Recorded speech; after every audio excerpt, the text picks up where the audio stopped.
जय हिंद दोस्तों। तो आज हम लोग पढ़ेंगे ताड़ी विरोधी आंदोलन के बारे में। भले ये बोलते वक्त मेरे चेहरे पर मुस्कान आ जाए, लेकिन ये आंदोलन बहुत एक गंभीर विषय पर हुआ था। और ये आंदोलन आंध्र प्रदेश के नेल्लौर जिले में शुरू हुआ था 1992 में। और इस आंदोलन को करने वाली वहाँ की औरतें थी, है ना। वहाँ की औरतें अपने पति की लगातार शिकायतें कर रही थी, यानी कि उनके जो पति थे वो शराब और ताड़ी का सेवन कर रहे थे, जिसके कारण वो घर एकदम पूरा एकदम टगते हुए करते हुए आते थे।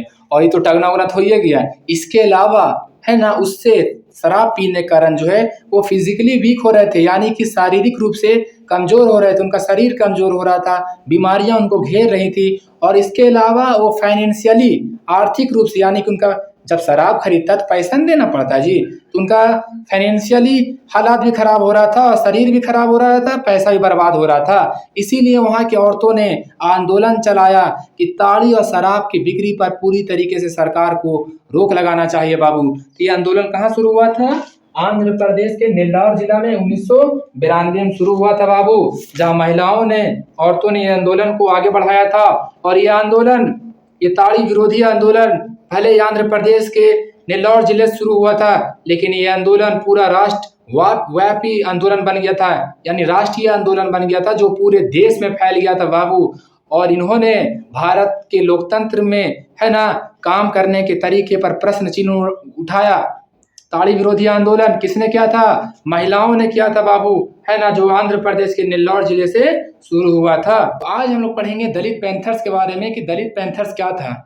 ये जान लीजिए कि दलित पैंथर्स 1972 में महाराष्ट्र में बना था, जो दलितों का एक ग्रुप था, एक संगठन था, जो दलितों के अधिकारों के लिए, है ना, और दलितों को इंसाफ दिलाने के लिए संघर्ष करती थी बाबू। दलित पैंथर्स क्यों बनाया गया था, इससे जानने से पहले 1947 में जब देश आज़ाद हुआ और भारत में जब 1950 में संविधान लागू हुआ, तो संविधान ने सभी को बराबरी का अधिकार दिया, चाहे ऊंची जाति हो, नीची जाति हो, छुआछूत पर रोक लगा दिया। लेकिन संविधान में कानून बनाने के बावजूद दलितों के साथ भेदभाव हो रहा था, उनके साथ छुआछूत हो रहा था, उन पर अत्याचार हो रहे थे। इसी अत्याचार से लड़ने के लिए, उसी छुआछूत को रोकने के लिए, दलितों को इंसाफ दिलाने के लिए, दलितों के अधिकारों के लिए संघर्ष करने के लिए एक संगठन बना था, जिसका नाम क्या था बाबू? दलित पैंथर्स। क्या नाम था?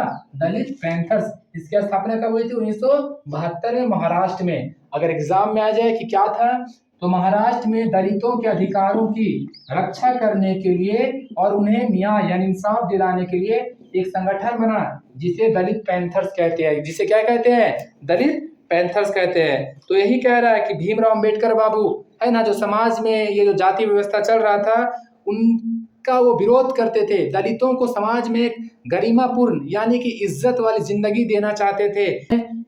दलित पैंथर्स के संघर्ष का ये परिणाम क्या रहा? 1989 में सरकार को एक कानून बना करके दलितों के खिलाफ होने वाले अत्याचारों के लिए, जो भी दलितों से अत्याचार करेगा उन पर कठोर कार्रवाई की जाएगी। ये 1989 में कानून बनाया गया। ये दलित पैंथर्स के संघर्ष के कारण हुआ कि दलितों के खिलाफ होने वाले अत्याचार के लिए जो है कठोर कार्रवाई करने का सरकार ने एक कानून बनाया था।